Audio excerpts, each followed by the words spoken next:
कभी सोचा है कि बच्चों की एक किताब का एक मामूली सा दिखने वाला चैप्टर असल में एक मास्टरपीस हो सकता है? आज हम एक ऐसी ही पाठ्य पुस्तक के पन्नों को पलटेंगे जहां एक बड़ी ही अजीब सी सलाह से कहानी शुरू होती है और सीखने सिखाने के बारे में हमारी पूरी सोच को बदल कर रख देती है। तो चलिए इसी अजीब सलाह से शुरू करते हैं। जरा सोचिए, जंगल के सारे जानवर इकट्ठा हुए हैं और खतरे से बचने का सबसे अच्छा तरीका जानते हैं क्या निकलता है? कि भाई सिर पर पैर रखकर भागो। सुनने में ही कितना अजीब है ना? लेकिन असली सवाल तो अब आता है। और यहीं से तो कहानी का असली मजा शुरू होता है। ये सलाह सुनकर बाकी सब जानवर तो निकल लिए, पर बेचारे सांप वो क्या करें? उनके तो पैर ही नहीं होते, तो वो सिर पर क्या रखकर भागेंगे? यही वो सवाल है जो इस पूरे चैप्टर के जीनियल डिजाइन का ताला खोलता है। तो आइए पहले हिस्से में देखते हैं कि ये अनोखी सलाह और ये पहेली आई कहाँ से। तो होता यह है कि पाठ्यपुस्तक की कहानी में एक बंदर ये सलाह देता है और सांप तो सचमुच एक बड़ी मुसीबत में पड़ जाते हैं। वो पूरी तरह से कंफ्यूज हैं, क्योंकि अगर शब्दों पर जाएं तो वो तो इस सलाह को मान ही नहीं सकते। अब चलते हैं दूसरे हिस्से पर। चलिए देखते हैं कि कैसे ये मजेदार पहेली भाषा के एक बहुत ही खूबसूरत राज को खोलती है। और ये रहा जवाब। सिर पर पैर रखकर भागना असल में कोई काम करने का तरीका नहीं, बल्कि एक मुहावरा है। इसका असली मतलब ये नहीं है। इसका मतलब है बहुत तेजी से भाग जाना या डर कर भाग जाना। और बस सांपों की सारी कंफ्यूजन एक पल में दूर हो गई। तो देखिए, यहाँ पर सबसे बड़ी बात यही है, ये कहानी सिर्फ एक बहाना है। इसका असली मकसद तो बच्चों को मुहावरे जैसी एक थोड़ी मुश्किल चीज को एक यादगार और मजेदार तरीके से सिखाना है। पहेली से जिज्ञासा जगती है और जब उसका हल मिलता है तो वो ज्ञान हमेशा के लिए पक्का हो जाता है। लेकिन बात यहीं खत्म नहीं होती।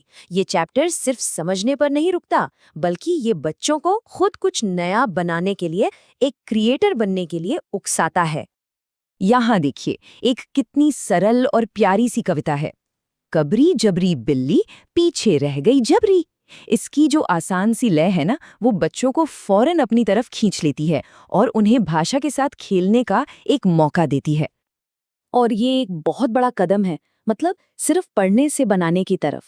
कविता सिर्फ पढ़ने के लिए नहीं है, वो एक चिंगारी है जो बच्चों को अपनी कल्पना इस्तेमाल करने के लिए और खुद कवि बनने के लिए प्रेरित करती है। पर क्रिएटिविटी सिर्फ शब्दों तक ही सीमित नहीं है। यहाँ एक मजेदार ओरिगामी एक्टिविटी भी है।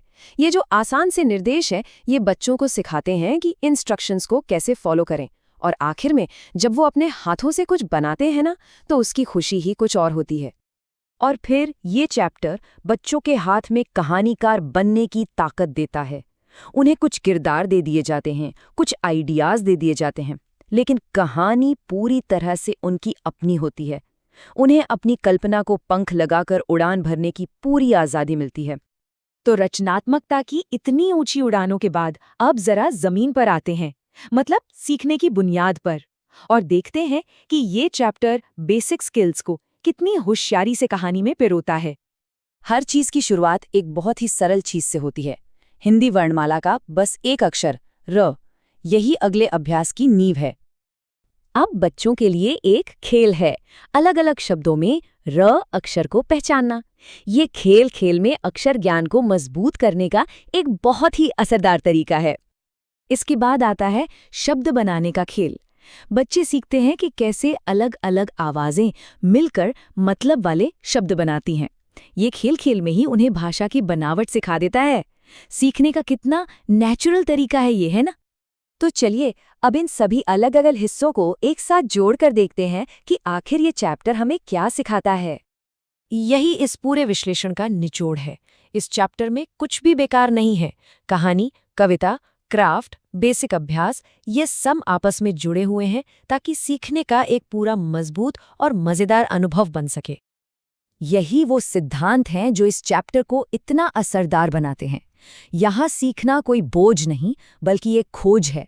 भाषा नियमों का कोई सेट नहीं, बल्कि एक खेल का मैदान है। और सबसे जरूरी बात, क्रिएटिविटी और बेसिक स्किल्स एक दूसरे के दुश्मन नहीं, बल्कि सबसे अच्छे दोस्त हैं। तो आखिर में एक सवाल हमारे मन में रह जाता है। ये चैप्टर हमें दिखाता है कि शिक्षा कितनी दिलचस्प और कितनी आनंददायक हो सकती है। तो सवाल ये है, क्या सीखने की इसी भावना को हम पढ़ाई के हर हिस्से में नहीं ला सकते?